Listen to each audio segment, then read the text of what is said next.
Kisah selalu ada hikmah. Assalamualaikum warahmatullahi wabarakatuh. Alhamdulillah kita di acara yang penuh hikmah ini lagi. Kali ini kita Tamoko luar biasa mendirikan yang namanya Kampung Sedekah. Kita akan tanya-tanya kepada beliau tentang bagaimana sedekah ini bisa menjadi kekuatan. Juga jadi renungan kan kenapa zakat itu disebut lebih dahulu di rukun Islam daripada puasa. Karena serajin-rajinnya puasa yang beruntung orangnya. Kalau zakat, apalagi nanti jadi sedekah, yang keberuntung dapat nikmat banyak orang. Kita langsung sapa beliau aja. Assalamualaikum warahmatullahi wabarakatuh. Waalaikumsalam. Sehat ya Ustaz ya? Alhamdulillah sehat kok ya. Alhamdulillah masih diizinkan sehat. Tanya-tanya ya tentang kampung sedekah. Boleh banget, boleh banget. Itu gimana Ustaz? Apakah satu kampung diajakin sedekah semua atau justru yang layak menerima sedekah tapi dikumpulin jadi satu kampung atau gimana itu sebetulnya Ustaz? Iya. Jadi kalau ngomongin kampung sedekah sebenarnya awalnya dari keresahan nih kok. Iya. Gitu ya. Artinya kita kan hari ini banyak persoalan di masyarakat, tapi kita nggak bisa bergantung sama pemerintah, sama orang-orang kaya, sama masjid, sama CSR. Nah saat itu saya sama teman-teman tuh punya kegelisahan. Akhirnya saya sampaikan ide gagasan, yuk kita ajak deh masyarakat di satu kampung agar mereka mau bersedekah, lalu uangnya pegang sendiri deh, kelola sendiri, nggak usah kita ambil. Tujuannya untuk apa? Untuk kemandirian kampung. Jadi kalau ada masalah, udah nggak usah berharap dari pihak luar. Dari dana sedekah yang ada di kampung itu kita maksimalkan, kita supervisi aja tuh, gitu ya, memastikan agar itu jadi solusi uang sedekah yang dikelola secara baik. Dan itu di daerah? Awalnya di Ciracas. Ciracas. Awalnya di tahun 2018. Kita mulai di satu RW, kita riset, Masya Allah kok. Itu di tahun pertamanya kurang lebih 160 juta. Satu RW doang? Satu RW doang, itu yang bikin kita, wah ternyata ngajak sedekah tuh mudah ya. Gitu. Itu 160 juta apa saat per bulan atau per tahun? Itu per tahun. Per tahun. Okay, itu baru dari 4 RT saat itu. 4 RT, 4 RT dari 18 RT. Oke. Gitu. Nah, akhirnya mulai nyebar, diduplikasi ke yang lain. Mulai akhirnya kita coba perlebar gitu ya. Nah, tapi kalau dulu ada ujian dulu tuh COVID kan 2020 ya. Jadi benar-benar nggak bisa jalan atau gimana pas tetap COVID? Tetap jalan. Saat itu masih ada 7 kampung gitu ya yang ada di Ciracas gitu ya. Nah setelah COVID baru kita maksimalkan dan alhamdulillah per September 2022 ya saat itu akhirnya kami dari MUI, DMI, kemudian Forum Ulama termasuk pemerintah, kecamatan dan kelurahan menandatangani itu keputusan bersama bahwa Ciracas dijadikan kampung sedekah semua.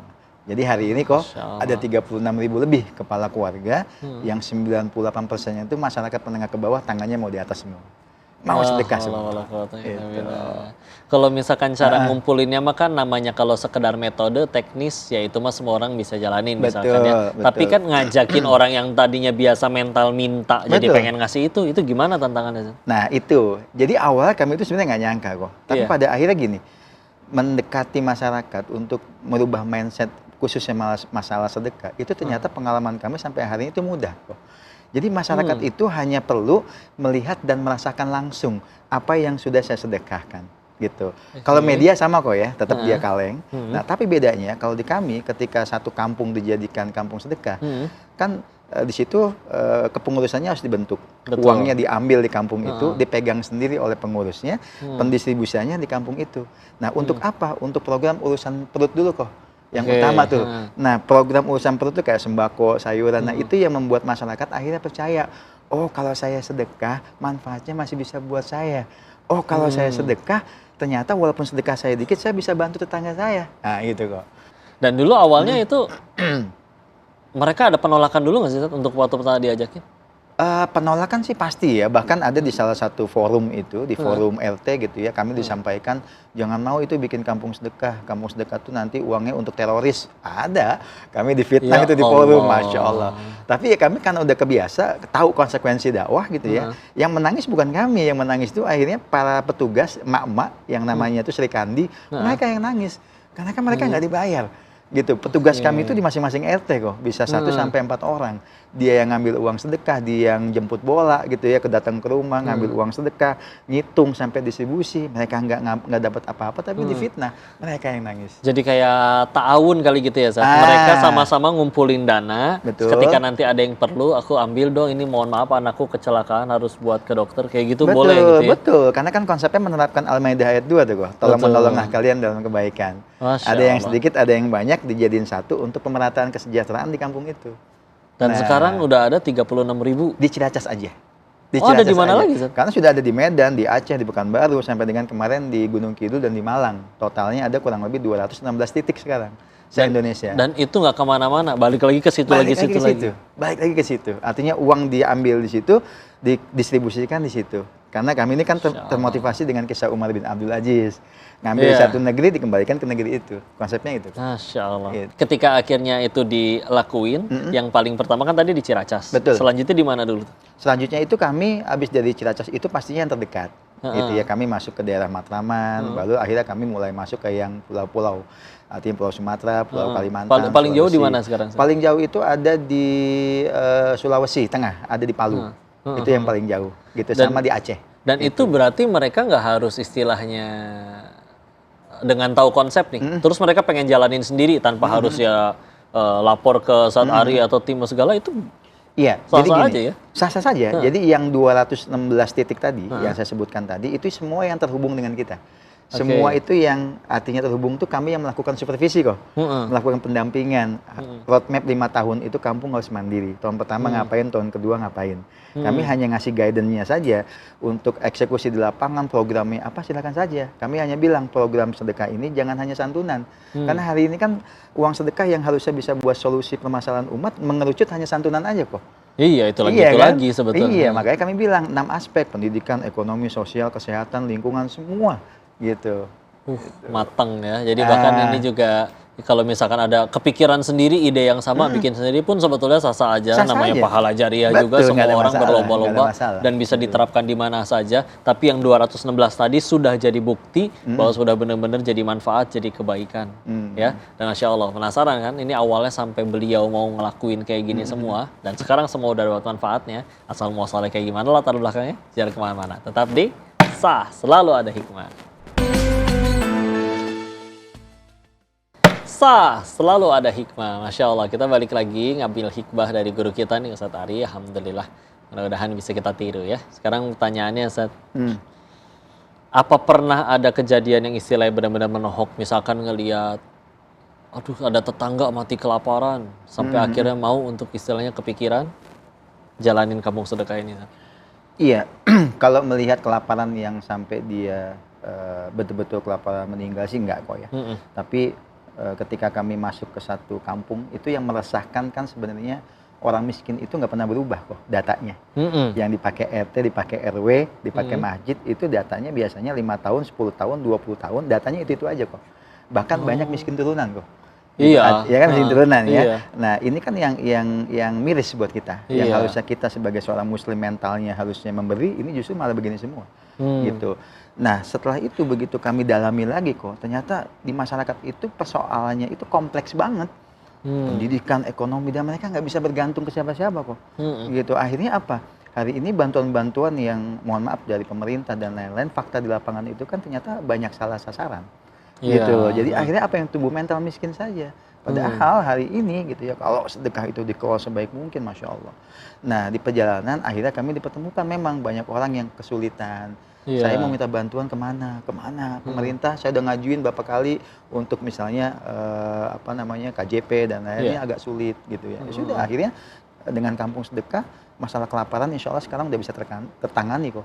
Kalau masalahnya yang dibikin sendiri, Sat, kayak mohon maaf ya, dia kelilit judol, pinjol, apalagi kadang ya di zaman sekarang tantangannya kalau nggak kampung sedekah ini, alhamdulillah kampung sedekah yang biasanya lebih banyak masuk ke kampung-kampung kan biasanya mohon maaf bank keliling. Betul, setuju. Nah kalau misal dia ya udah mau pendatang, tahu-tahu ini kelilit pinjol, kelilit judol, ngarep dari itu, nggak pernah ada yang kayak gitu nggak Sat? Banyak kok. Hari ini tuh dimanapun ya, termasuk di Aceh kami bangun itu, yang namanya bank keliling itu luar biasa. Dan nggak ada solusi kok.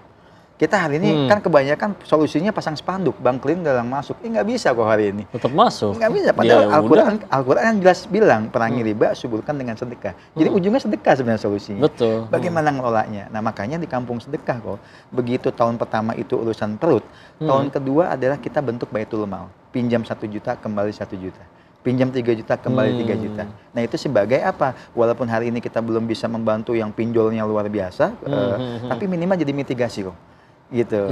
Mitigasi dulu. Awalnya gitu. mereka kan sampai berani minjem ke ya istilahnya yang riba kayak Iya. gitu kan karena nggak ada opsi sebetulnya. Betul, nggak ada Kalau opsi. kalau misalkan mereka tahu oh ada yang minjemnya 1 juta bayarnya tetap harus 1 juta, ya pasti lebih diminati kalau ada daripada misalkan ya Allah udah minjem 1 juta cairnya 800 harus bayarnya 1.300.000. Wah. Ya.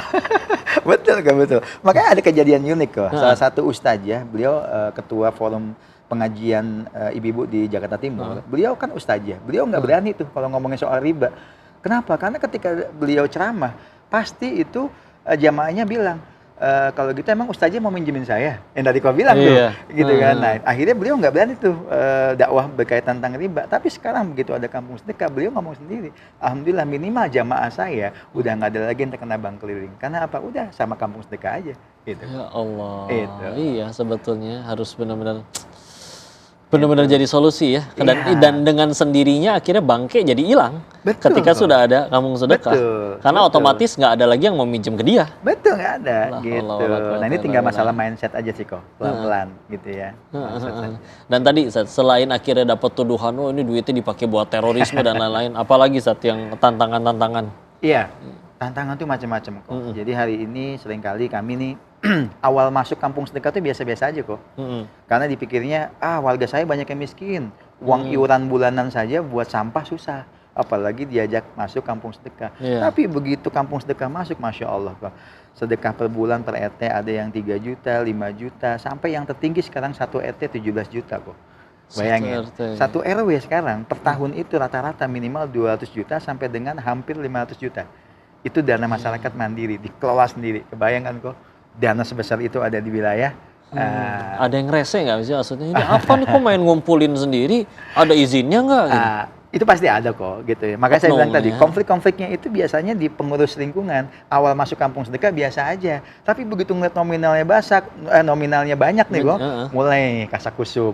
Akhirnya apa? Udah, saya mandiri saja. Saya bisa mengelola sendiri gitu ya, mengatasnamakan warga. Padahal warganya nggak tahu apa-apa tuh. Gitu, itu kok. Jadi akhirnya yang nyampe nilep gitu ada. Kalau nilep sih sejauh ini belum ada laporan ke kita. Tapi kita juga nggak mau seuzon kan? Nggak mau seuzon juga. Tapi kalau yang merasa ingin, udahlah ngapain kita gabung di kampung sedekah yang gabungan semua RT gitu ya. Kami mandiri saja karena uangnya udah gede. Itu banyak juga tuh. Dan kalau ada yang kayak gitu ya mangga aja. Mangga aja nggak ada masalah. Tapi memang rata-rata akhirnya begitu dia merasa mandiri, ujung-ujungnya tidak lagi programnya 6 aspek tadi saya bilang, pendidikan ekonomi enggak, ujung-ujungnya kesantunan lagi tuh. Hanya sebatas itu lagi aja, nggak berkembang. Nah, nggak berkembang, begitu aja ujung-ujungnya apa laporannya yang nggak jelas. Nah, gitu. Nah, Satarinya dulu latar belakangnya sendiri, Asarinya, pendidikannya dan yang lain-lain sampai akhirnya ini, ya kan ini ide brilian sebetulnya. Dan brilian pun sebetulnya ini sudah ada dari dulu sebetulnya dari Islam. Kenalan juga nih sama Mas Arinya. Iya, apa juga ini pernah diajarin dulu oleh keluarga mungkin atau gimana? Iya, secara background keluarga saya bukan keluarga agamis, justru malah keluarga Jawa gitu ya, orang Kejawen gitu. Nah, justru ketika saya titik balik kenapa akhirnya memilih jalan dakwah ini kan karena background masa lalu saya itu pertama memang dulu pernah ngerasain jadi anak band. Itu di musik dulu kok. Ini aura keyboardis atau gitarisnya kayaknya masih ada gitu. nih. Lalu hijrahnya justru ke acting dulu bareng Dude Herlino dulu saya tuh sama teman-teman kan aksana. Cuman akhirnya saya putuskan udahlah saya tinggalin semua dunia itu, meninggalkan dunia panggung. Qadarullah Allah ganti panggungnya panggung filantropi nih kok. Masya Allah. Gitu ceritanya kok. Dan sekarang akhirnya udah menyebar manfaatnya. Nah, ini nggak nyangka kalau dulunya pernah ikut di sinetron juga gitu berarti ya, film-film di acting.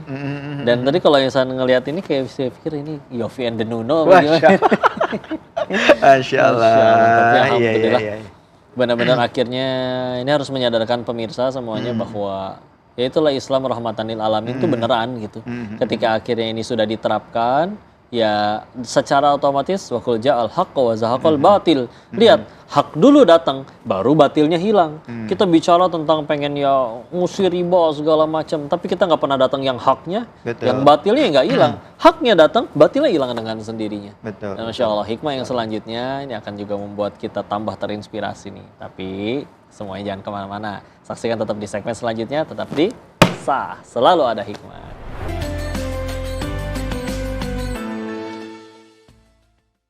Sah, selalu ada hikmah. Masih dengan guru kita nih Ustadz Ari. Masya Allah kita ambil hikmah lagi dari beliau ya. Ustaz, ini kan berkah banget jelas ya. Jadi manfaat, jadi kebaikan. Ada nggak yang antum alamin, yang Ustaz alamin, Iya. yang mungkin dikiranya ya insya Allah mudah-mudahan ini berkah dari kegiatan yang baik ini. Entah anak-anak tiba-tiba beasiswa kah atau gimana, atau Iya. dapat apa, barangkali ada Ustaz, di-share Ustaz. Iya, ini yang membuat saya bersyukur sekali ketika memang kita menjalankan sesuatu sedekah itu karena Allah gitu. Hmm, Saya nikah 2006 kok. 2006. Gitu ya. 2008 punya anak langsung meninggal. Setelah itu kosong panjang kok. Saya ikuti segala macam cara, nasihat dari dokter dan lain-lain, itu kosong panjang. Namanya kalau kosong itu kan yang beban kan perempuan ya. Iya, Gitu ya. belum omongan Belum orang. omongan orang. Di depan mah senyum tapi di belakang kan nangis. Nah, ikhtiar saya apa kok? Ikhtiar saya adalah sedekah. Sedekah dengan cara apa? Saya melihat kalau orang udah tahu sedekah itu bla bla bla, dia harusnya levelnya naik lagi kok. Sebagai contoh gini, sedekah yang terang-terangan Allah suka, yang diam-diam juga Allah suka. Tapi yang paling suka kan diam-diam kok. Betul. Yang kita lakukan, saya lakukan sedekah diam-diam. Lalu kita melakukan amalan yang sembunyi-sembunyi. Istri saya bikin amalan, saya nggak tahu. Saya bikin amalan, istri saya juga nggak tahu. Nah, 3 bulan, Masya Allah, Allah kabulkan. Saya akhirnya punya anak kok. Jadi anak saya itu baru 4 tahun hari ini. Setelah Pejuang perjalanan garis panjang. tua, ya. Masya Allah. Sempat kosongnya berapa tahun Ustaz? Ya kurang lebih sekitar 12 tahun kosong. La haula wala quwwata. Bayangin kok gitu ya, istilahnya namanya kita pernikahan, harapannya punya anak penerus, nikah muda tuh pengen punya anak, tapi Allah belum takdirkan ya. Di tangan Tapi Allah. ujung-ujungnya sedekah sebagai solusi kok. Gitu. Luar biasa, tangan Allah ini juga inspirasi juga bagi semua pejuang garis tua ya di luar sana, ini bisa ditiru nih. Terakhir juga Ustaz, harapannya Ustaz kepada semua yang nonton, apa harapan dari Kampung Sedekah ini, dan juga minta motivasinya kepada semua yang nonton untuk yuk kapan lagi kita untuk menunda kebaikan ini, jangan dientar-entar. Iya. Nah, kan, Ustaz. Jadi gini kok, saya punya prinsip itu adalah tidak semua orang itu harus menjadi Abdurrahman bin Auf. Gitu ya. Kita boleh memilih bisa seperti Umar bin Khattab, Abu Bakar atau siapapun itu. Nah, artinya yang ingin saya lakukan hari ini, saya hanya ingin dengan gerakan Kampung Sedekah ini, saya ingin bisa menjadikan masyarakat itu lebih baik dengan tangan di atas. Kami ingin bagaimana membangun peradaban dengan masyarakat yang mau memberi, bukan menerima. Gitu. Makanya kami di Kampung Sedekah itu tidak merasa keberatan ketika uangnya itu dipegang sendiri, dikelola sendiri, distribusi sendiri. Nggak harus laporan lagi. Nggak harus ke kita gitu ya, nggak buat apa gitu ya. Allah akan datangkan orang-orang yang baik untuk bisa menghidupi yayasan kita. Itu mindset yang saya harapkan ketika ingin bangun Kampung Sedekah gitu ya. Dan yang kedua kok, saya berharap sekali buat teman-teman siapapun itu, jangan sampai hari ini yang saya khawatirkan adalah ketika kemiskinan itu nggak pernah berkurang, justru malah bertambah. Saya khawatir yang menjadi sutradara kemiskinan di negeri ini adalah kita dengan program kita. Kenapa? Karena Rasulullah bilang untuk membuat orang lebih baik itu kan du'afal lebih baik dengan pemberdayaan. Tapi hari ini kita lebih asik dengan charity, dengan santunan. Betul, santunan itu baik, tapi sifatnya hanya temporer saja, hanya sementara. Jadi solusi, gitu. Nah, hari ini kita terjebak dengan santunan. Kenapa? Karena mudah kok. Datang pergi. Akhirnya mindset masyarakat maunya menerima. Nah, yang saya ingin kami lakukan adalah kami ingin total pemberdayaan, mengajak masyarakat tangan di atas semua. Mudah-mudahan kita ingin seperti zamannya Umar bin Abdul Aziz, semuanya merasa cukup. Amin ya Allah, Masya Allah. Saya terima kasih. Ingin sedikit juga tadi ya kita urolin sedikit dari yang saya tahu. Nanti juga Ustaz pasti ilmunya lebih banyak. Tapi dulu kan di zaman Umar ibn Abdul Aziz itu Masya Allah pernah suatu ketika, ini padahal bukan sedekah ya, bicara zakat. Betul. Nah, zakat ini terkumpul dan akhirnya dicari siapa yang harusnya terima, dan kita tahu penerima zakat nggak boleh sembarangan. Betul. Ada 8 asnaf di Quran surat 9 atau ayat 60. Ternyata dicari 8 asnaf itu nggak ada semua. Nanya dong ke pemimpinnya, ini berarti buat apa? Dicari siapa yang pengen berangkat haji nggak ada biaya, kita biayain. Dicari semuanya punya biaya, Amirul Mukminin. Berarti buat apa? Ya udah, cari orang yang pengen nikah, terus akhirnya nggak ada biaya, kita yang biayain dari uang itu. Dicari lagi, ternyata juga nggak ada. Mungkin kalau yang sekarang jomblo, mungkin kalian cuma beda zaman ya, salah zaman. Kalau mungkin di zaman itu kalian udah nggak jomblo dinikahin ya. Singkat cerita semua dicari nggak ada, akhirnya keputusannya adalah apa? Belikan beras-beras, tebarkan di seluruh pegunungan. Ditanya, untuk apa wahai Amirul Mukminin? Agar semua orang tahu bahwa di negeri muslim ini, jangankan seorang manusia, seekor burung pun nggak ada yang kelaparan. Masya Allah. Lihat, itu baru zakat. 2,5%. Kita belum bicara yang sedekah yang lebih luas. Belum bicara wakaf produktif. Lihat Masya Allah. Riba terberantaskan, kemiskinan terberantaskan, ketika Islam syariatnya sudah dijalani secara sempurna.